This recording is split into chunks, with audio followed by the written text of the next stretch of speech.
Scale Model World podcast.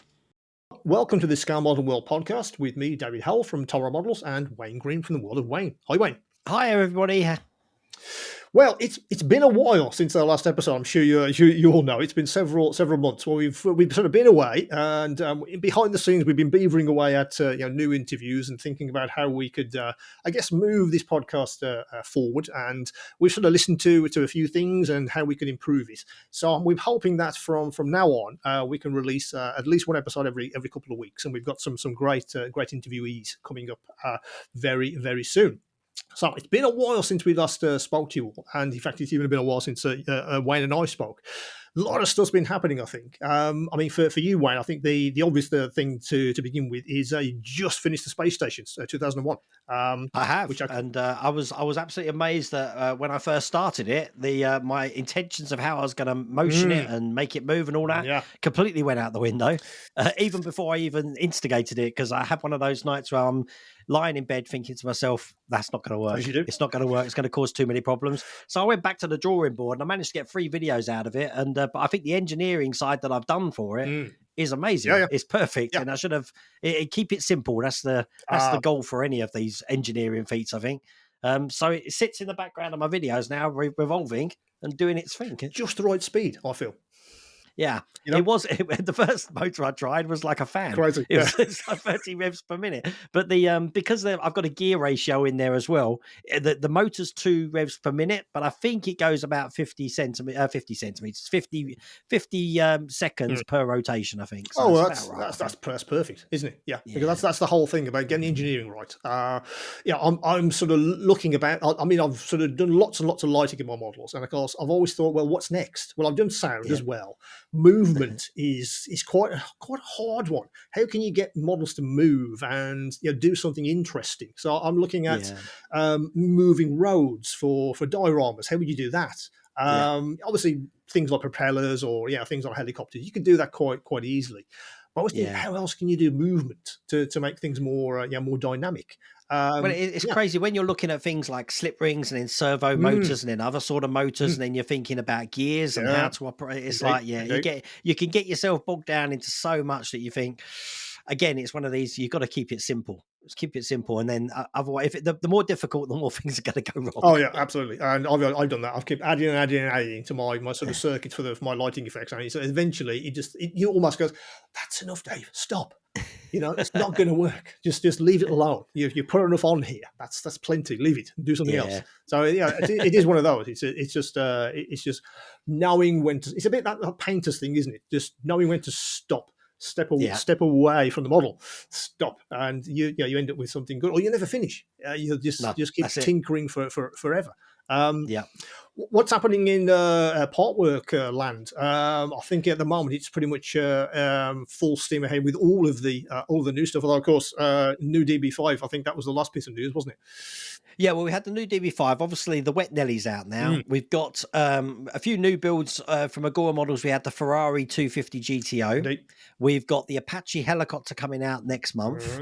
From Hachette Partworks, they're releasing the Ford Falcon, the Interceptor from Mad Max. That's coming next month as well. Isn't really. No, we can't say Mad Max. Can't say that word. It's not. But I believe I'm getting the prototype. I think Hachette Partworks are going to send me the prototype, so we get to have a look at it before we built it, which is something I don't think I've ever done before. That's a bit rare. Actually, saying that, I think I did it with the Terminator. Right. And the Super Snake when Agora first came out with those. Okay. But this will be the first time I've actually got one here that I can tinker with and have a look at. So that's going to be good as well. Well, speaking of Agora, of course, Advantage Club has launched while we've been away, which is very, very interesting. So again, if you sign up and fancy building 1 or 2 of their models, even more, you get good old points, which you can exchange for all the goodies, which is quite nice.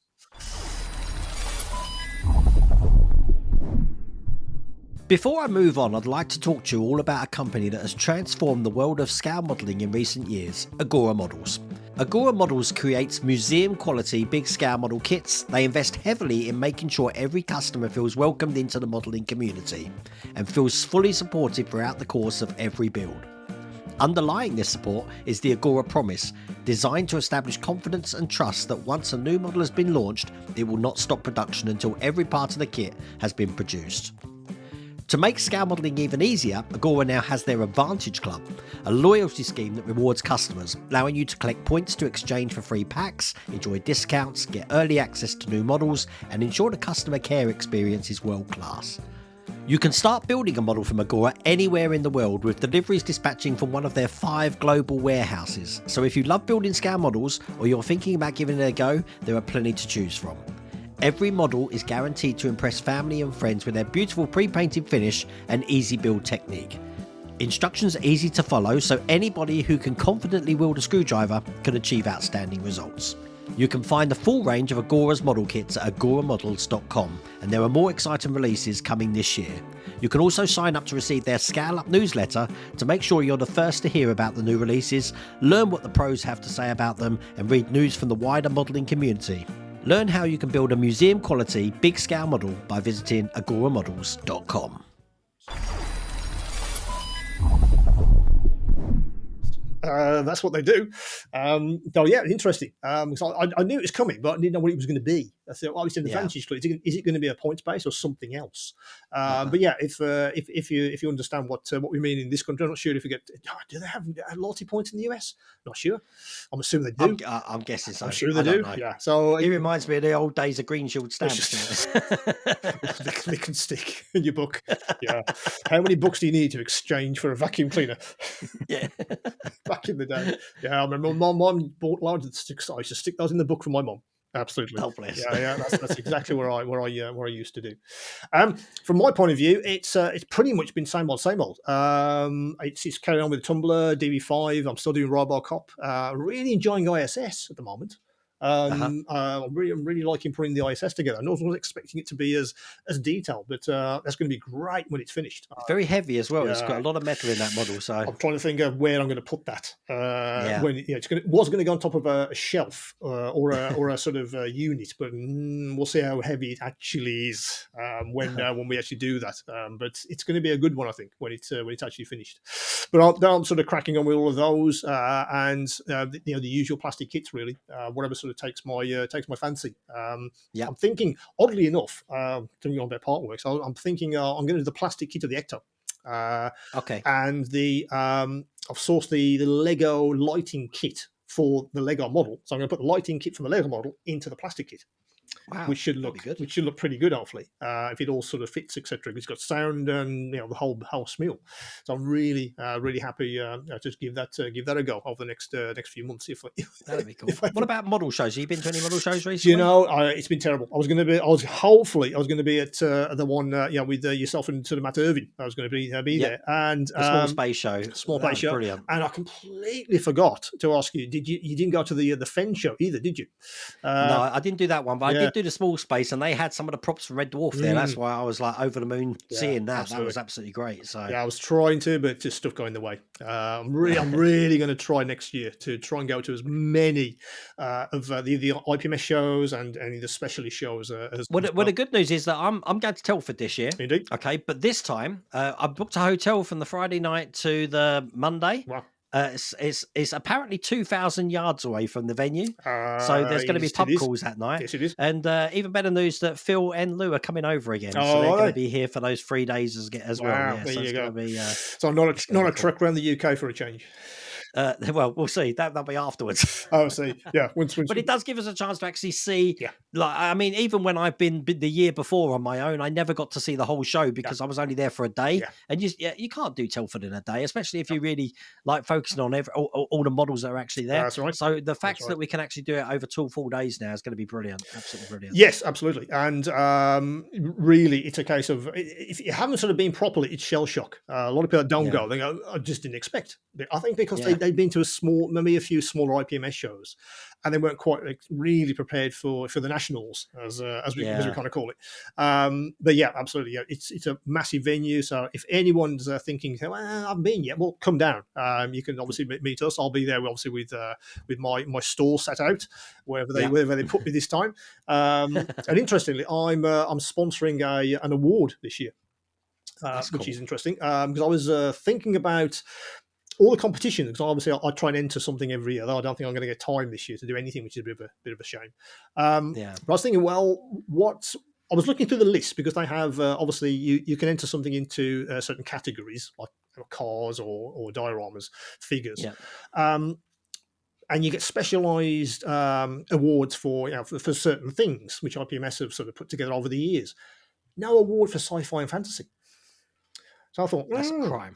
That's a crime. I thought that'll do me very nicely. So there's going to be a brand new award for best in show for sci-fi and fantasy, which yours truly will be judging on the Saturday afternoon. That'd be excellent. So hopefully, so if anyone listening to this who's fancying entering something into the sci-fi and fantasy category at IPMS, the Scam Model World in November. Perhaps I should bring my space station. stick it in, and all bribes are gratefully received.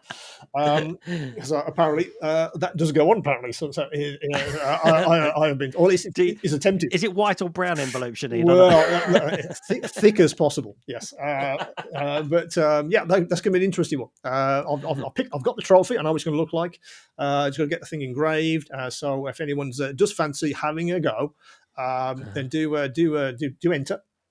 And I will cast my on BDI over your models, and hopefully you could be a winner.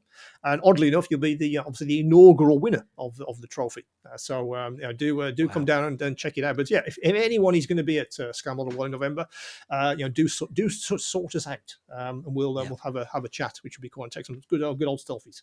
But yeah, if you're going to be there for 2 days, fantastic. That'll be really really good. I'll get you up here so you can come and see my workshop. Which would be quite, definitely, yeah. Which would be quite well. I said we're up that way definitely, so I think we're going off to Port Merion afterwards as well. I've never been there, right. So if any prisoner fans are out there, hopefully we'll get some some footage of that place as well. Fantastic, that'd be very nice indeed, wouldn't it? Let's move on.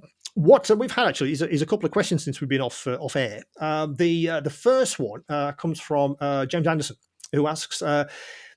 In fact, it's directed to you, one, as you're the part worker aficionado. Do you feel that there's a trend in part work builds to move to full kits? I think James is really thinking, well, maybe he doesn't want to wait 2 years to build these things. Yeah, I'd rather just buy the whole kit if it's going to be possible. But of course, not everything is available. In fact, most things aren't available. But do you sort of feel that there's a trend towards full kits in the part work modeling world? Yeah, definitely. The obviously Agora Models now do it when they reach Pack 12. They start offering things as a full kit. Now, recently, it's a couple of months ago, I was in Barcelona with Fan Home, and we were looking at the replica collection. But I got to speak to some of the licensees over there and some of the marketing people as well. And I didn't realize this might be going off topic, but I will bring it back. I promise. They're talking about the I was saying to the license. So what happens with the X-wing? We don't have the X-wing anymore. Or do we lose the license? They're like, no, we've got the license forever, pretty much. But so I'm like, why don't you bring the X-wing out again? Yeah. And they're like, well, funny enough, we do have lots of X-wings here, but we were thinking about doing them as a full kit for people. Okay. So even they were thinking about doing full kits for some of the models. And I do think that's the way to go, because especially with postage delays and logistics delays and things that are, out of everyone's control in the Middle East at the moment and stuff like that, it's good to know that you've actually got something in one place. And I think people like that security. That they can have it all in one go. For me, I find it very overwhelming if I've got everything in one go. But I do see why people like that way of doing it as well. But every single part work company that I work with or I've built models for have asked about it and experimenting with it as well. So yes, definitely. That's very interesting, isn't it? Yeah, if that's the kind of direction of travel, for these things, it's nice to have a choice. I say Agora does something very interesting, as you say. Once you get to a certain pack level, that's very good. Assuming you got somewhere to put it all. Wasn't the Rossi bike, the box, like ridiculous when it arrived? That kind of thing. Yeah. So be prepared if you want to do that. Be prepared where you're going to put this stuff while you build it. Yeah. At least when they deliver it once every month, it's just a box to store. Unless you're doing. I mean, what's the count now, Wayne? Is it 2026? Actually, I've gone down now because we've had a lot completed. I think I'm on 24 now. And I've got the Corvette Stingray and the LaFerrari and the Mercedes 300 SL, all from Agora Models, which I'm at the last pack and I've got them here to do.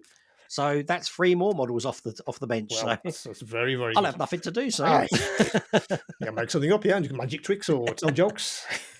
or something.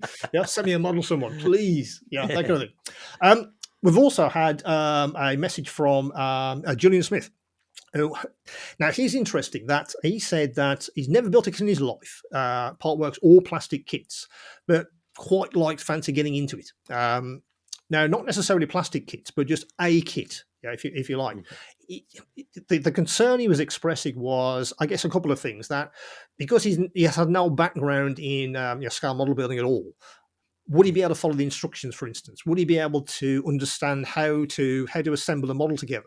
Again, he has no experience with just holding craft knives or screwdrivers. He's not a practical person, but he wonders if anybody could do that. If is it possible for anyone who has no experience at all, no background, to literally say, "Yep, I really fancy doing say the DeLorean, for instance. I really fancy doing that. Big fan of the film, whatever." Could I build that? Is that something you hear a lot of? Is there a lot of anxiety that people think, well, yeah, I'd love to, but is it really going to be that good? Can I follow the instructions? Well, I think you could, but I think the DeLorean's probably out. I think there are models out there that definitely are more towards the beginner scale. Yeah. I don't think the DeLorean falls into that. I'll tell you that now. Yeah. But something like the Super Snake or one of the Mustangs, the Eleanor Mustang, even if you want something really easy, is the 1/6 scale Mustang I'm building, which is the ginormous one. Yeah. Big parts, not a lot to do.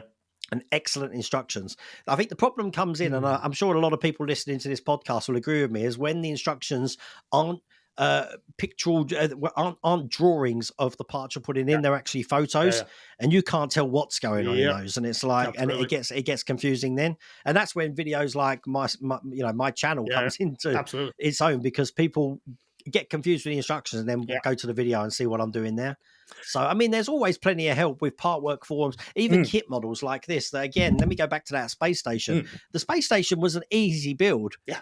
But then you get to the construction ring, which is the hardest kit build I think I've ever done. Oh, really? So one side of it was just, easy. And the other half was probably one of the hardest things I've ever done. So there is a learning curve there. But every time you build a model, you're going to experience problems and hard, hard. It's part of the modeling thing, and it's how you get past that or how you succeed in that, which gives you that little bit of accomplishment and joy, I guess. So I think so. But but there are. I mean, the good thing is things like, is it Revell? They give the age range or the level range, don't they? Of the model from 1 to 5 and all of that. And with partworks, ET, any of those, any of the bigger models, even Optimus Prime, I'd say wasn't too hard to build as well. But there are ones that people are like, this is a challenge. I would absolutely point to the instructions in some cases. I thought some of the Iron instructions were just atrocious. The photography was not good at all, and thank God for channels like yours. It's like, what's that? I've even stuck instructions under a magnifier to try and enlarge it, to try and understand what are they trying to do here. And then ultimately there is a massive community that can help you build these things.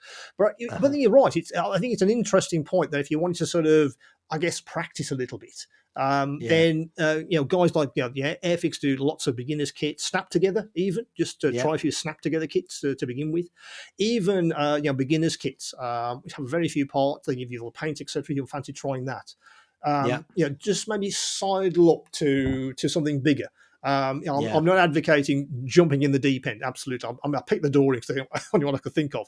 But even I would not point a beginner to the DeLorean. Hey, you know what is a good kit to start off with? You'd be shocked by this. Gundam models. Yeah, absolutely. Snap together Gundam models. Absolutely. Just the simpler ones, not the perfect grades or anything. Because I've got my daughter doing some of them now, because that's getting her into the sprue cutting, and it's again, you're learning lots of skills just from that. That's exactly it. I think that's what it's that hand-eye coordination. How can you practice that? If you have no experience at all, never held a screwdriver in your life, then you just need a little bit of practice. So a few cheaper kits, and you can get yourself into a situation where I feel confident I can jump into the Super Snake, or I can jump into the DeLorean at some point. But it's that thing about you can absolutely do these, and if you do get into trouble, you're not on your own. It's not the case of I've had it and you put it aside. No. there's lots and lots of help out there. So I'm hoping that's helped you, June, and let us know which one you decide, which would be quite nice. Well, again, thanks for sending those questions. As always, do get in touch with us with any sort of questions or topics which you'd like us to maybe discuss or debate on this channel. It's absolutely, this podcast is for you guys. So please do get in touch if you have anything you'd like us to sort of talk about. Are you building the fan home kit model? We've got something that will take your model to the next level. Introducing the Ultimate Electronic Kit by Agora Models, the pinnacle of electronic upgrades for your fan home kit model. This isn't just an upgrade, it's a complete electronic overhaul. At the heart of this revolutionary kit is the Alpha Circuit Pro, a total replacement for the supplied mainboard. It supports all the original electronics LEDs, but that's just the beginning. The Alpha Circuit Pro includes a brand new LED kit for rear lights and side markers, an upgraded electronic dashboard, a state-of-the-art scanner, a new voice box, and an audio system with a Pro speaker that packs more power and quality while still fitting perfectly into the original slot. And the best part, all of these components are synchronized. They communicate seamlessly, creating a harmonized experience that's controlled by an RF remote and soon via a mobile app update. Yes, you heard that right. Your kit model will have synced animations, sound, and effects like never before. Kit and car modes, scanner, voice, and voice box change at the press of a button. German, French, and English audio built in. Internet radio and music through kit speakers. Over-air updates via Wi-Fi. And built-in power mod, the Alpha Circuit Pro powers your entire model. But wait, there's more. Agora Models offers a range of other essential upgrades and mods for other iconic models, including the Hot Toys DeLorean, Fan Home Ecto 1, and the DeLorean Time Machine. Each component is completely bespoke and crafted with the highest attention to detail. So, don't miss out on these incredible upgrades. The ultimate electronic kit for your fan home kit model is more than just an enhancement, it's a game changer. Visit MyClaimMods.com to get yours today and see why enthusiasts are raving about this kit. Agora Models, where precision meets passion. Well, now we've come to the point in this episode where we welcome our special guest. And today's guest is none other than Kathy Millatt, who many of you may know from the Great Model Railway Challenge, but also her YouTube channel, where she's now doing some very interesting things with Kickstarter projects, which we're going to talk about a little bit later. Well, welcome, Kathy. Hello, Kathy. It's brilliant to be here. Thanks for having me. Well, thanks for joining us. You've been on our radar for a little while. I've been watching your videos for a long time, and also learned a few tricks along the way, which is, I think, the whole point of the community, which we're all sort of a part of. What I tend to do with these sort of podcasts is we like to get a little bit of background. Obviously, we know you from YouTube, we know you from telly as well, and also if you're into your Kickstarter projects, we know you from there as well. But scale modeling for you, where did that come from? How did you get that? How did that start? Was it something that you were interested in always, or did you come to the hobby from a different angle? So I started as a kid. I suspect, like everybody, I had my dad's model railway out at Christmas, and I had it out for a while. I did plastic kits, I did card kits, I did everything. And then, like most people, I suspect, life took over. I did an AS level art, so I went probably down the more traditional art with some of the things that I did. I did a little paper sculpture, so still 3D, but not necessarily modelling per se. Was it always, you're always a maker? It seemed to me, the stuff on telly and YouTube, it seemed you have that maker gene, which I think we all share. That you build stuff, you want to use your hands to make something. That's always been there since you were a child. Yeah, definitely. And I did a bit of quilting and things like that. And then I went on holiday to Mevagissey, and there's a world of model railways. And I saw it and I thought, I enjoyed that as a kid. So I got some sort of magazines from one of the local charity shops, and I read them, and I ended up doing a UK layout. I lived by a railway at the time, like right next to one. You could look out my window and see it. And so I modelled that section. And then I went to Derby, saw the American Hall, really liked the style of American modelling. So I started modelling American, got rid of my UK stuff, moved house, put it in a loft. Went to America, ripped it out because it was nothing like America, started again, and that kind of was the next 10, 15, 20 years of my modelling. So was you drawn to the model railway at the start? Is that the genre that you sort of focused on, or did you just have all interests to start off with? I got back into modelling doing model railways, but if I look at my shelves that are sort of to the side of me, my early displays, I still did sci-fi projects every year. So I've got Transformers, I've got Halo, I've got just like Machine and Krieger, I've got stuff that's like military. So I've got a huge range of modelling that I did alongside that. And I had a large HO scale American, way too large, and ON30 for a while. So I've always been somebody that started way more projects than I've ever finished. And I get bored easily. So I like to plan and design things as much as to build them.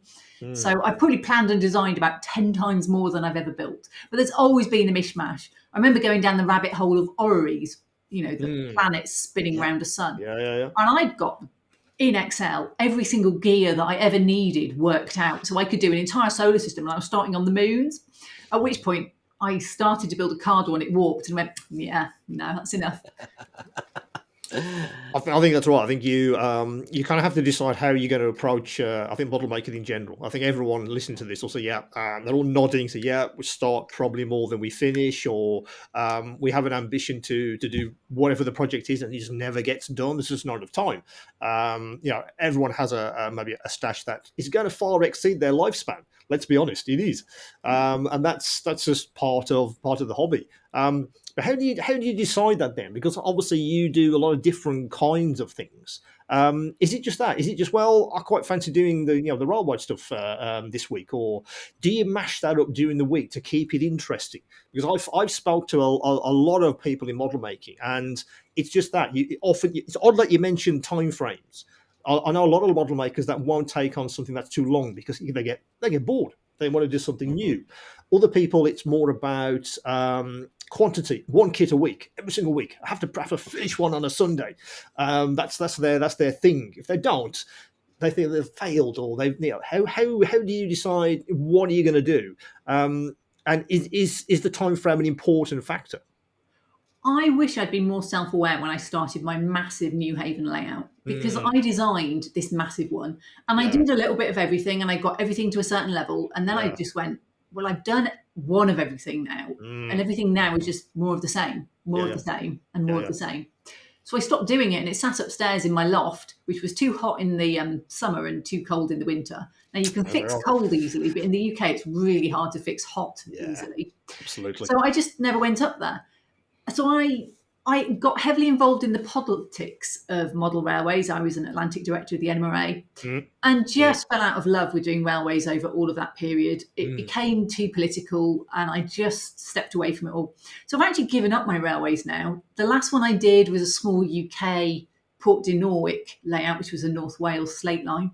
And I did it in 8 weeks in the end. It was the second version of it, and the first version sat on the side for 3 years before it went in the skip, and I started again. Wow. So it wasn't a quick thing before I did it in 8 weeks. And I did that for a programme on TV, not the Great Model Railway Challenge, but the Hornby programme. So I did that, and then I got rid of all my railway stuff. I got rid of at least 100 crates, the fold flat crates of railway stock and pieces and bits and bobs. I kept all the scenery, and I just went, I can't do this. Part of it was YouTube. Upstairs wasn't lit well. It was very hard to get good projects when you can't even get a camera in without it standing on finished models and damaging them. Sure. So I wanted a studio to work in, because I've been working on my kitchen island, and my kitchen had disappeared, and I actually used to go into my mum's to eat because I couldn't eat in my own house anymore, because it was just so grotty with dust and resin. And I think I've seen videos of that. I'm sure I have. Yeah. So in the end, the railway went. I had an extension, and I've got a really nice workshop up there. But I feel no desire to go back to railways, and I get asked about this a lot. And people always ask me, when's the next Great Model Railway Challenge? And the short answer for anybody who wants to know, I've not heard anything in years, so I doubt it's happening anymore. Probably no. Yeah. And it wasn't. I don't think it was even happening, but COVID was the last nail in the coffin for that. But I now actually model full time as a job. Wow. So for me, modeling is something that I squeeze around that. And I've been doing this since actually more or less the start of lockdown, because I left my last job in that March. And so I was more or less, as long as lockdown started, I went into being a full-time modeler. And I dotted around because I couldn't work out how to make money. I did content creation, which over lockdown was increasing. And then I just hit a wall and nobody wanted to watch my videos anymore. My viewers dropped off. My subscribers actually went down for a bit. I wanted to get to 100,000 the first year. I'm still not there now. And I got like 35 new subscribers last month, YouTube tells me. It's like, yeah. I wrote a book. So I wrote how to, or something like building realistic model railroad scenery. Yeah. Ironically, Amazon sometimes writes to tell me to recommend that I buy this book, which always amuses me. And so I spent a year writing a book about model railroad scenery. Could you buy your own book just to increase your your sales? Yeah, that's crazy. That really. You know what? It's a very similar story, because as soon as lockdown hit, I quit my job as well. Yeah, that's and went into modeling full time. That's right. The great thing I found about the journey you've taken is that from model railways, you can get so many skills from that, which actually transpose over to the other sort of model genres that you're building, which I think is absolutely amazing, because I've seen some of your dioramas and stuff as well on that. And that really makes it. And that's something that I found, because I'm off to Wanderfest in a couple of months in America to see the models there. A lot of people focusing on building the models, not so much the dioramas, because it gets to that point, as you were mentioning, that, that model's finished, when do you move on? But it's that extra part where the model's finished, now I need something to display this in, sort of thing. I think YouTube's bad for that. So if you, I haven't put many YouTube videos up recently. I do them now when I'm doing Kickstarters, and I'm actually just finished painting some Bad Batch, and I was sitting down to edit this morning, and I hate video editing, which is ironic for someone who spends so much time on YouTube. But I really hate video editing. So that's my plan this afternoon, after I've cleared out the spare bedroom for the decorator. But I find YouTube promotes quantity over quality, because people have this, I must do a video this week. And I did a video a week for years, and I would never go back to it. But even when I was a full-time content creator, I drove myself ragged trying to get them finished to my arbitrary timetable, which YouTube says you need to post regularly. So I'd be like, I haven't had a video up for a while, I need to get one out. And I felt like the last 5%, where you put it on one side and you look at it and think, it needs decals and I should have done maybe a little bit here, or actually it needs this tweak here. Or you're so busy you don't get a chance to post it on social media, and then people will weigh in with comments going, you should have done this, you need to change this. And you're like, well, it's finished now, so I'll never do it on this one. I might learn that for a future diorama, but I'm never going to go back and redo this one. And so suddenly you find, actually, I feel like I'm always at 95% and never get to that full completion, just because I have to get it done for YouTube. So for the Bad Batch, I'm doing Bad Batch minis, which are 3D print at the moment, because it's on and I love Star Wars and it's Bad Batch. And I ended up printing, and I've got a few fails. So I've got 3 of some of them, and there's like 5 or 6 people in it, depending when you are. And I've got like 5 of some of them. And I'm going to do a series of dioramas now, having these little figures in them. And I'll do swamps and snow and all sorts, just a little bit of variety. And I started the video for this February last year, when I printed the Bad Batch shuttle. And then I printed the minis not long after, about that time for it. And then I smashed a few, dropping a piece of terrain on them. And then I kind of must have sprayed them black at some point, because I'd reprinted them all, and I must have sprayed them black because they were black when I came to paint them for this video. And they were just like, they've been here a year, and I finally should get around to doing them. But I don't know. I just don't seem to get around to do a lot of modelling, because my full-time job is designing rather than modelling. So how anybody manages to build a kit a week is now beyond me, because I've been there and absolutely committed all day, every day, all evening, every evening, not taking a single hour off, and I just burnt out on it. Oddly enough, excuse me, that was something I wanted to ask, if I'm both of you, because you have something in common as you do this full time. I think listeners would be interesting to see, or listen hear how you actually structure your days. Because obviously we talked about YouTube, we talked about how you actually build the stuff, etc. I'm very interested to find out how you actually do that. Obviously, you have an end product in mind. I mean, in your case, it's usually a YouTube video, I would imagine. That's something that's the end game, if you like. But how do you guys structure your days? How do you actually do that? So it's obviously it's your full-time jobs. I'm very interested in how you do that. So is there a typical day for you guys, or is it different every day? Well, for me, I don't have an end game, because if a model takes a year, it takes a year, and I try and serialize it. But I always make sure that whatever the filming time is of me building a model, if it's like 2 hours, 3 hours, you can guarantee it's probably going to be 5-6 hours to edit it. So it's double. So I've always got that conscious on my mind. Sure. And then in the morning, I will. I mean, I've already finished today's one, but I try and work in the morning to give myself the afternoon off, so I can have that little bit of freedom when I'm away from work to do exactly what I want. But I don't pin myself down to sort of like an end goal, because eventually it will get there at the time, and the content that's created is in small bite-sized chunks, because YouTube tend to like 10 minutes is the sweet spot. Anything over 10 minutes or below 10 minutes, the algorithm just plays havoc, and you never know what that magic sweet spot is with YouTube, unfortunately, because they're always changing it. So for you, it's almost like a 3-to-1. If you record for I don't know, 6 hours for a 2-hour video, that's the time really. The recording of the stuff and the building of the models, that's the easy part. I think both of you are going to agree with that. That's the easy part. But if you are sort of wedded to YouTube as that's going to be the product at the end, then it's kind of 3-to-1. It's the editing. It's not the. And then the problems come in when something goes wrong, because if you're building a model and something goes wrong, it just throws your whole day out big time. What do you think, Kathy? Have you got the same? I'm completely different, because I don't do YouTube videos anymore, really. They are a marketing thing for me now. Now I'm doing the Bad Batch because I probably need to do a few more on my channel to keep it ticking over. And I still would like to get to the 100,000 at some point. I just want the plaque, just, okay. You're not far. You're like 9,000, aren't you, away? But I've been 9,000 for a year and a half now.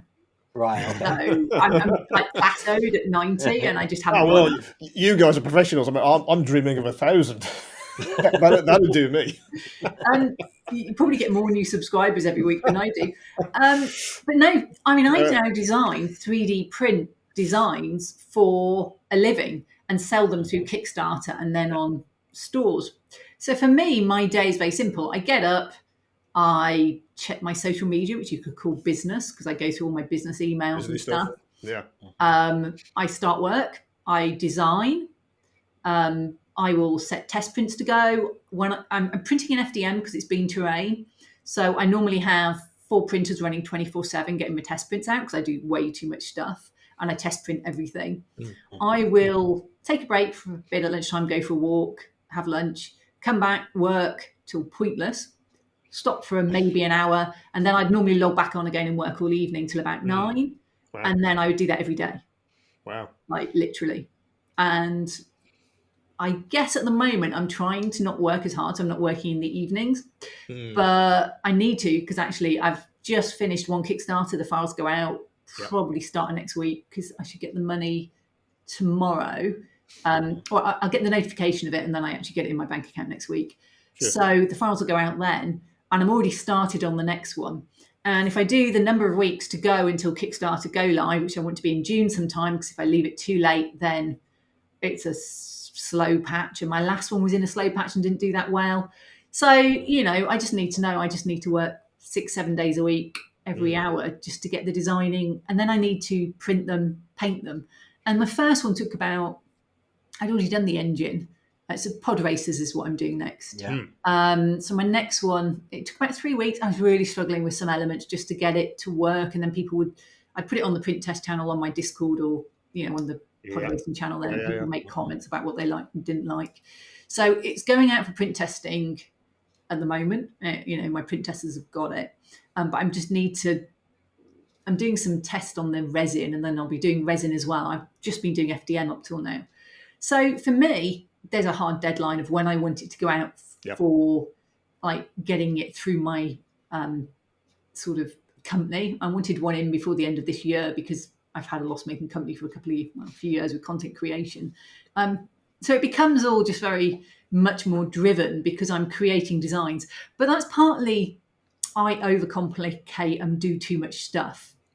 And I'm a great one for going, oh, let's do a bad batch diorama. Oh, I now have enough figures to do 8 bad batch dioramas. Let's do 8 bad batch dioramas. Because like one is not enough. And then I might get through 2 of them and go, I'm bored now. Jeez. So, I just don't get time. If I do model, it's of an afternoon. And I try and do designing in the morning. But to be fair, designing is a full-time job to get everything done in the hours if you want to make a living out of it.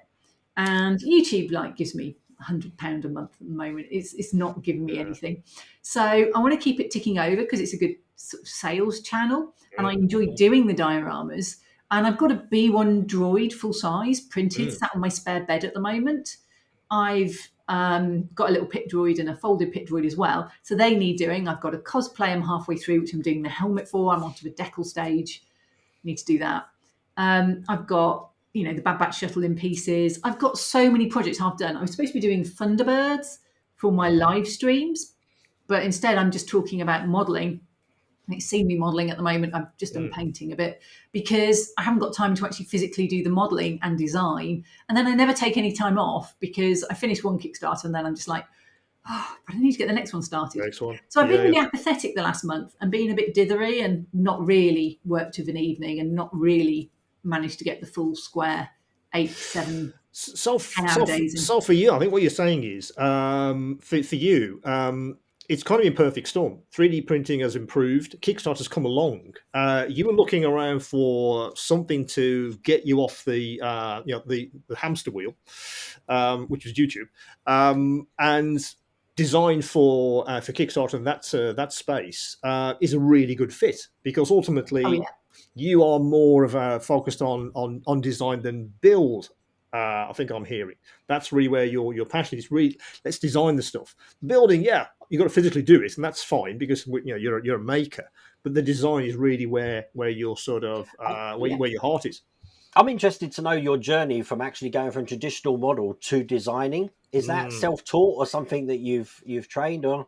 Because a lot of people that we've spoke to in the past are self-taught with design, and I'm constantly in awe by that because I mean I've looked at it and it's just straight over my head. Absolutely. Where would you begin? It's a journey, I think. I was an accountant before this, and I was an accountant for 25 years. Wow. So I'm used, and this is probably why I'm so driven. I'm used to hard deadlines, managing large teams, delivering huge projects. I'm used to working hard. So I throw all of that into what I do now. But I've always had the hobby as my let-off. So I've always been very much into planning, delivering deadlines in my hobbies and getting stuff done. And I did the video a week for YouTube when I was working full-time as a head of finance or whatever I was at the time. So that's fine. I've been used to fitting it in, but I never did anything else at weekends, which is probably why I now work through weekends because I'm used to just modelling all the time.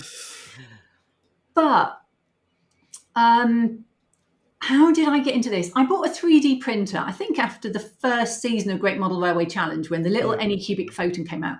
Awful machine. Could never get it levelled. It printed okay when I could, but then eventually it broke. I would never touch an Anycubic now because I had an Anycubic FDM printer and that also broke. So I just won't touch Anycubic now because of those 2 bad experiences. Sorry, Anycubic. I'm an Elegoo girl. Though I'd love to have a Bamboo Labs. I sadly can't really afford it with my current income. So I am very much self-taught. And I look back and I started with using Fusion 360 and Blender.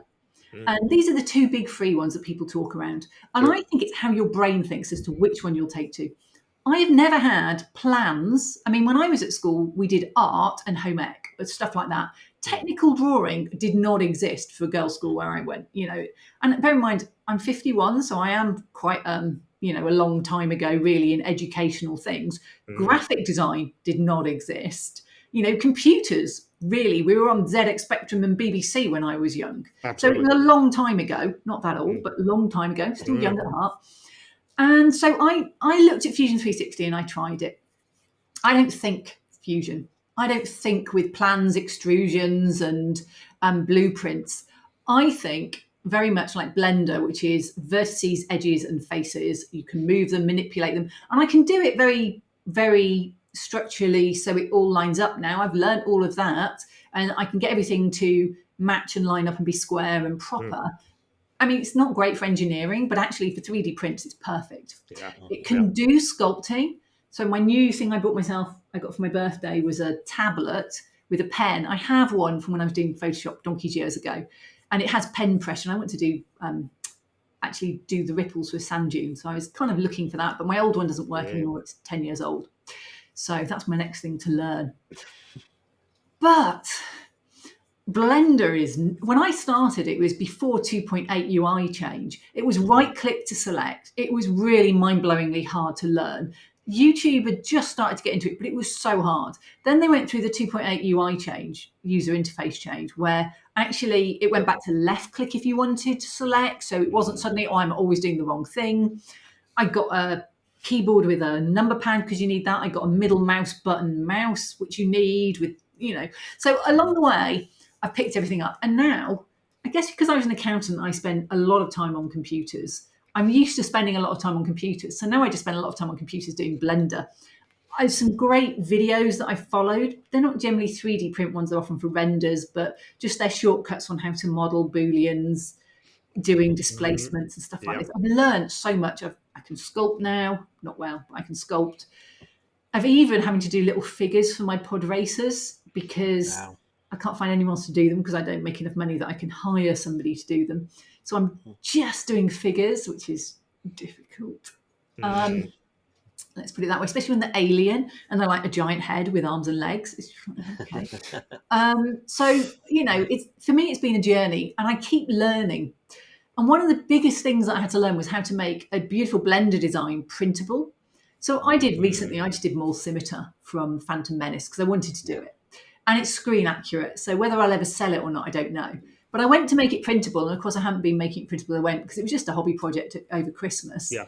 What I do for fun is also the same as I do for my day job because I'm weird. Yeah. So I thought, well, let's just design Maul Scimitar for a fun Christmas project. And I've still got the legs to do and that's it, really, it's done. But making it printable was just like...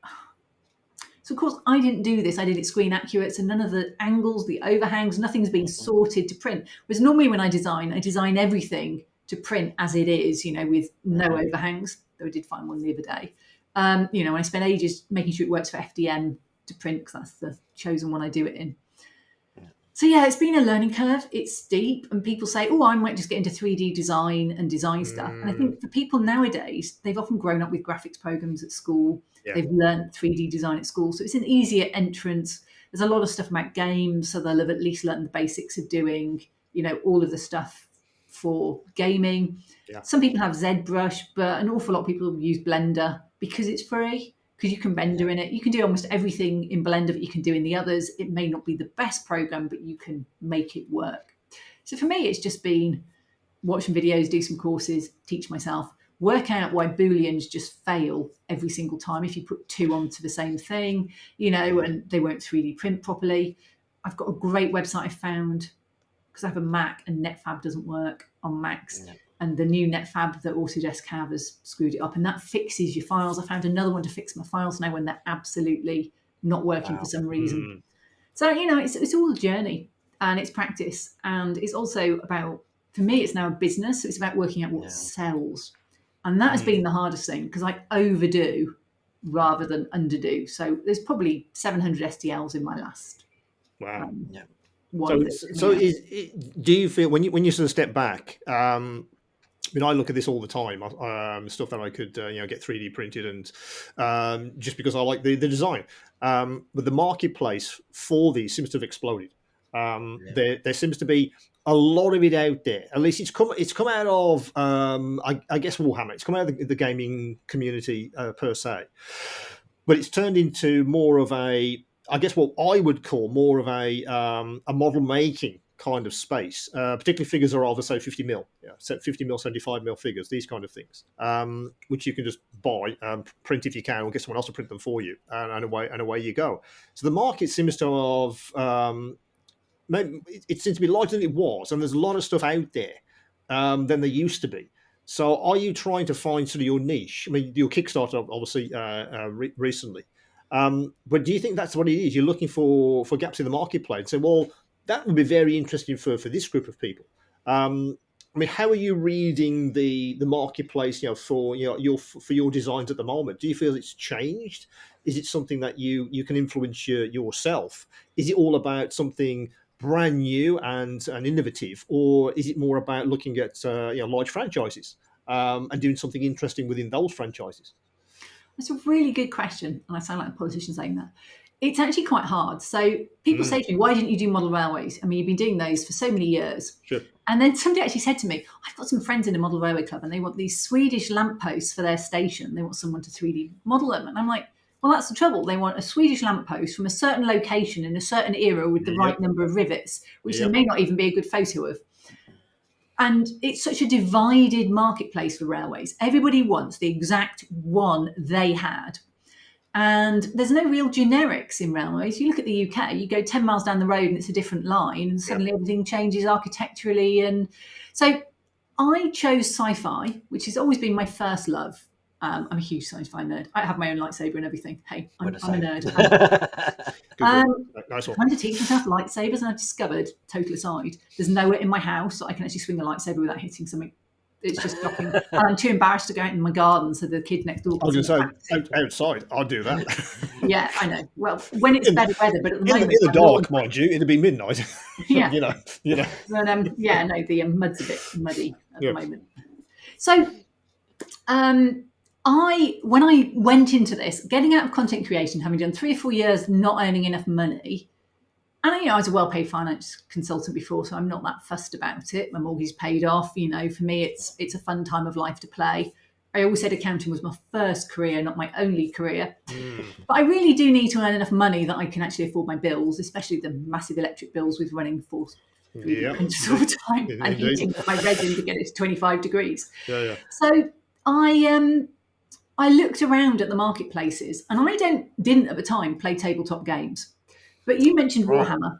I'm not a Warhammer fan. I don't need to put skulls everywhere, from my belt to my head to my crotch to my shoulder pads. I'm not a fan of a skull anyway. I don't need them on every single little piece of me.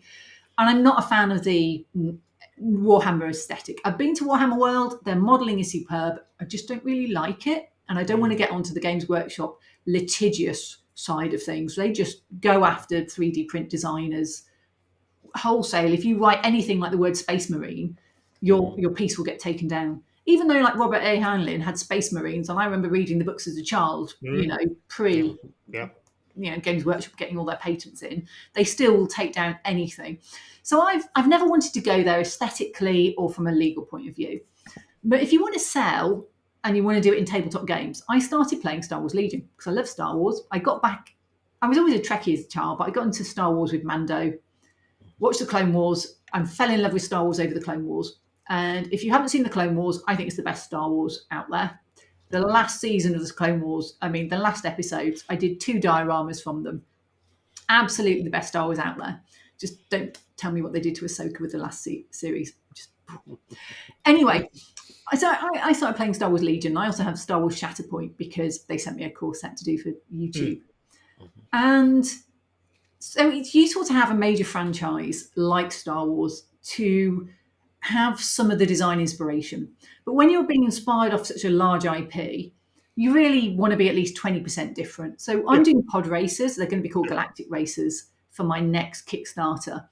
But I'm not slavishly copying like I did Maul Scimitar. I'm not slavishly copying them. They are designed by, and they'll have similar silhouettes to the characters, but they won't be identical because I don't want to get caught in that whole litigious IP. If you're going to do pod racing, the idea of a jet engine pulling a sled, then it is always going to be a Star Wars inspiration because that's where they originally came from. It doesn't mean that in future I might not do Galactic Racers Asteroids or something and do something completely different.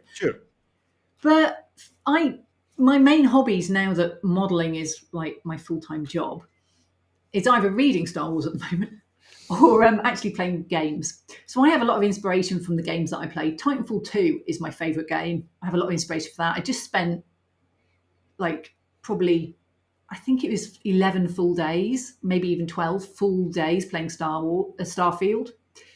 So that means like hours elapsed on it, not counting the times you had to restart because it crashed, which is quite a few. So I've got a lot of time in, got to a level 100, did everything, did every single thing, and went, I'll wait for the DLC before I play it again. I'm in the middle of Republic Commando, but I played Jedi Fallen Order and Jedi Survivor last year. So I get a lot of inspiration from my video games as well, which are handily already broken down into the concept of models, because that's how they actually create things. They create models. Yep, indeed. So I do take a lot of inspiration from the big IPs. But if you looked at my last Kickstarter, which was a spaceport, it had a lot of Starfield in it because I just played that. Had a lot of Titanfall 2 because I love that. I have all the art books. On the side here, I've got the chronicles of the prequels, which have every single CGI model or prosthetic or anything asset they used in the prequels has practically a page in here. So every pod race is in there. It may only be this big, but everything. Yeah. And I love that kind of art book going through. Just absolutely adore it. So it's difficult to be original, I feel, in this space. If you're going to try and sell maybe a new Kickstarter campaign, for instance, something that's just popped into your head or your own design, that's hard because you're asking people to buy into something brand new which they're not aware of. Big franchises, of course, they are well established, and frankly, the fans will just want more of the same. That's what they want. And also, why do people want 3D prints? So I find if you look on Kickstarter, scale models just to do a diorama do not sell. Nobody wants to people will buy a kit or they'll buy detail parts, but they won't buy here's a diorama, go build it yourself. Yeah. So if you want to have a kit, people expect those kits to be either very original, so there's something completely different, in which case you don't know whether they're going to sell or not. Sure. Or to be a major IP, in which case they want a Gundam, they want a military tank and this with every single detail they expect to be spot on, in which case you could hit IP issues. So it's actually quite hard. But tabletop games, I love doing scenery. So actually I've been doing terrain generally for tabletop games. Yep. So I might sell minis from somebody who actually does minis through the campaign. But actually what I design is terrain, or in this case I'm doing pod races with minis because I haven't found anyone else. Not looking forward to that. But terrain is something I've had to learn to use, and every game system uses it differently. Yeah. So it becomes, but at least there's a massive market. The downside is a lot of people have flooded into that market recently, and everybody I've spoken to has had quite disappointing 2024s. So I don't know whether it's just early in the year still, or whether there's now too much competition within the space.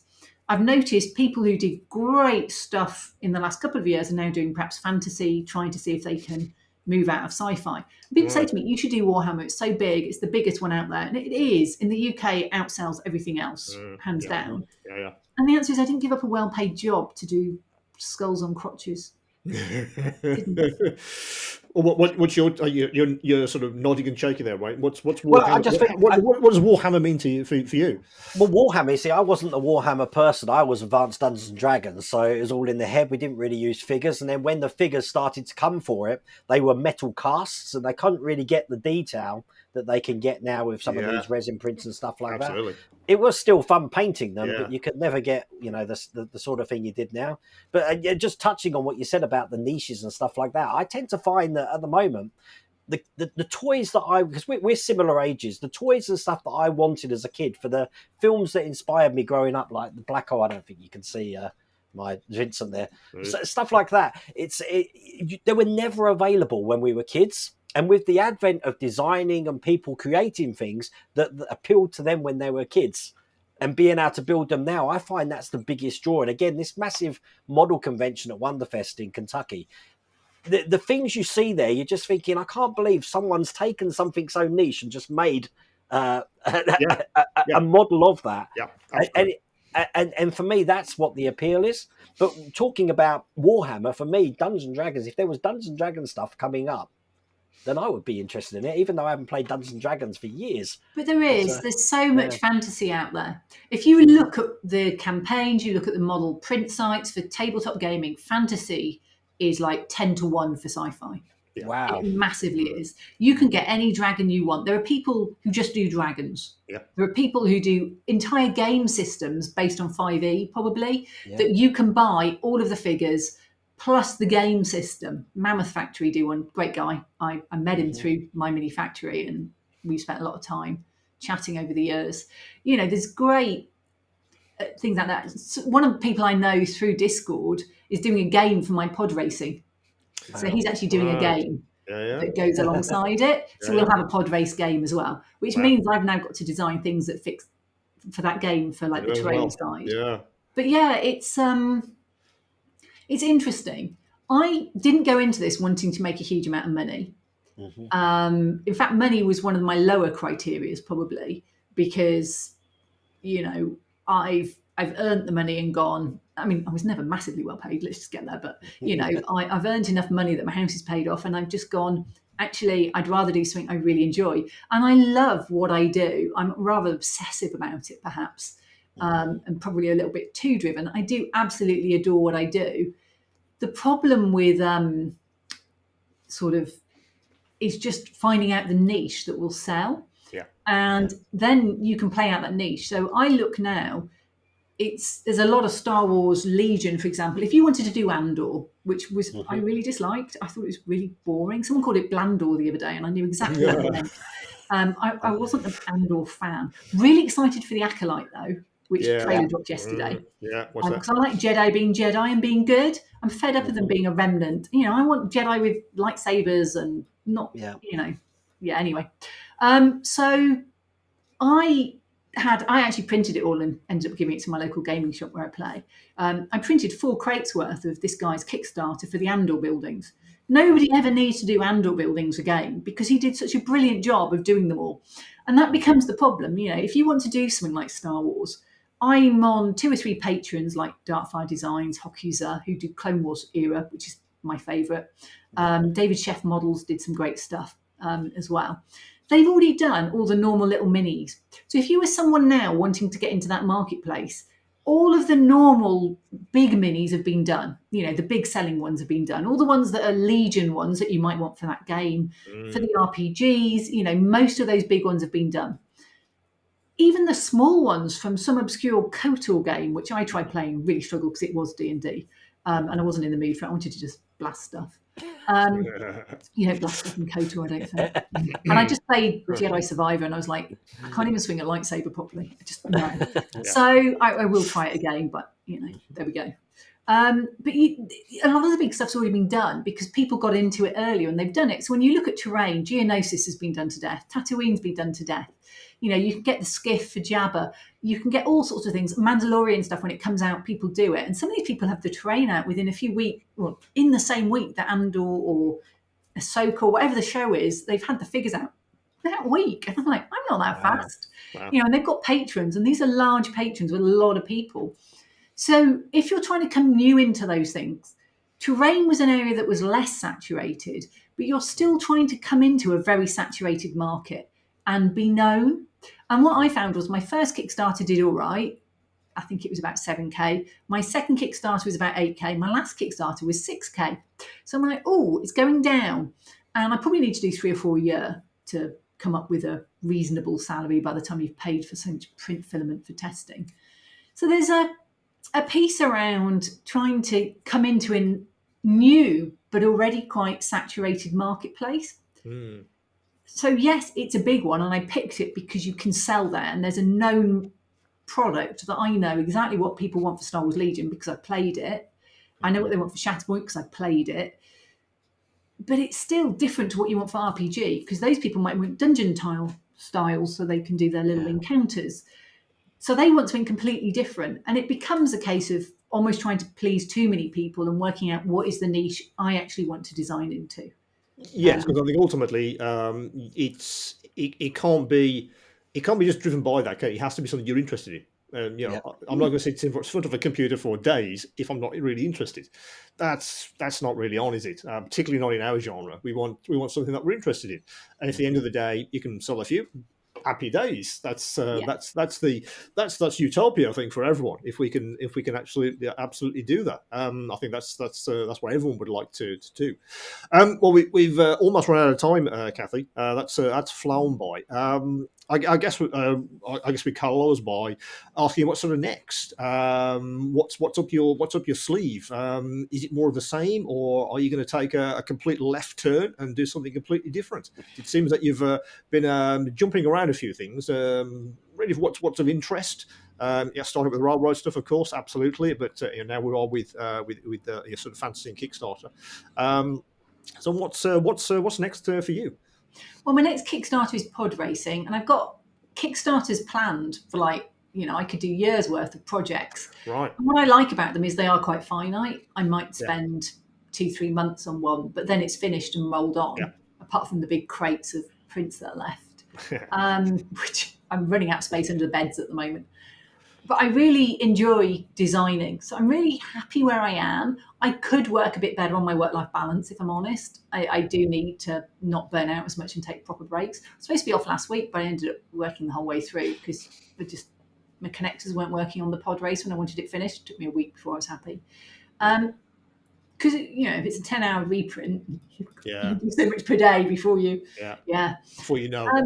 Absolutely. So definitely more of the same, as long as it continues to grow. And it didn't grow as much last time as I wanted. So I need it to continue to grow, even if it's just $1 or $2 each time.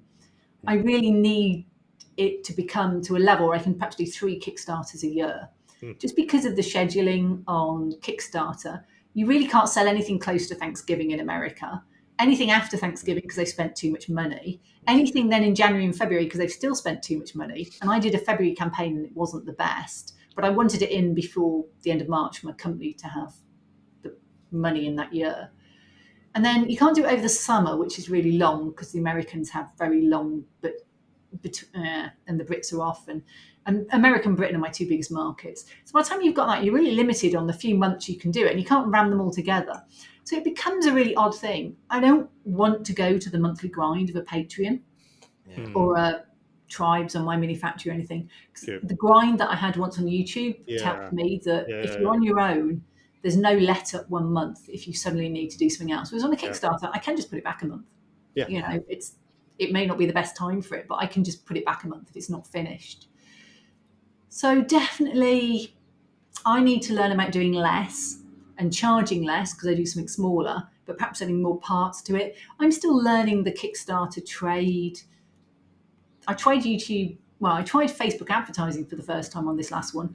I don't think it covered its costs. And interestingly, they start billing you at £2, and then they go to £2.30, and then they go to £2.60. So I ended up with 100 bills. I'm like, I've got to manually put these through my company for VAT reasons. And it's like, really? Yeah. Could you not just have charged me once for the whole campaign? No, apparently that's not how Facebook works. I'm now up to £6 per invoice. So with your new Kickstarters, you can, because you've got an Instagram as well. Do you market that through your YouTube channel and your Instagram now, so people know about it? Yeah, that's mostly what's been on my Instagram recently, because I don't think putting designs up is that interesting. I'm about to start dropping the pod races. I was actually rendering out before we started this with the new connectors on my pod races. I've got my first one done.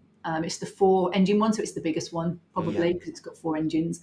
And I'm just struggling to get power couplings and connectors to look good and print good and look fine, but print on an average printer. Yeah. And getting it all to fit together so people could use acrylic rods if they wanted, or they can use 3D print for the flight stands. So I've been working on it, and the next thing is to actually model the flight base, which is a standard Legion base size, but to put the ripples on for sand dunes and things. Yeah. So that's kind of where I am at the moment. Kickstarters. For my projects, I've already mentioned the ones that are sat there. I've got Bad Batch to get out. I've got my B1 droid to get off the bed. So when my friend comes to stay, she can actually have a bed to sleep in. Because at the moment it's covered in a B1 droid parts, all laid out like a skeleton, but they've got the supports on. I need to bolt them together at least. And I've got Thunderbirds to do, and I've got an ATTE printed, which is 3 trays worth of stuff. I've got so many minis to paint, and I still need to get my Star Wars Legion army finished, which it isn't. It's still in grey, a lot of it. So I've got loads of projects to do, I'd like to get a bit more scenery done, because I've done so much scenery in the past and I haven't really done any for ages with the building works last year. And then mostly what I do now is paint 3D prints, which I think gets a bit boring and repetitive on your channel after a while. Oh, look, I'm painting more 3D prints. You know, it's just like, oh, look, I'm still painting more 3D prints. So I would like to actually get, you know, when I'm doing pod races, I'd actually like to make that into a diorama as well as a, you know, everything else. So yeah, loads and loads to do. I just need it to make enough money that I can carry on, really. Well, I'm sure that'll be absolutely fine. I think so many irons in the fire. I think you'll be absolutely fine. Because it's just the creativity. I think that's what it's about. As long as you're interested, as long as you still engage with it, then I think sky's the limit. Well, so we're out of time, unfortunately, Kathy. I think we could carry on for a few hours, but we've come to our allocated time, unfortunately. I want to thank you for joining us on this episode of the Scale Model World podcast. Yep. Brilliant. Well, thank you for having me. It's been great fun, and you know, I'm always happy to talk modelling. Well, that's all the time we have for this episode, unfortunately. It's flown by, as usual. I'd like to thank Kathy for, once again, taking the time to join us today, and also for really an insight into a fascinating world of modelling. In the next episode, we're speaking to a good friend of yours, Wayne. We're speaking to Keith at Cosmic Scale Models. That should be a very interesting one. He's doing some very, very interesting stuff with good old 3D printing. So, again, don't forget to hit that bell icon so you don't miss the next episode. So, until the next time, it's goodbye from me. And it's goodbye from Wayne. Take care, everyone. See you later.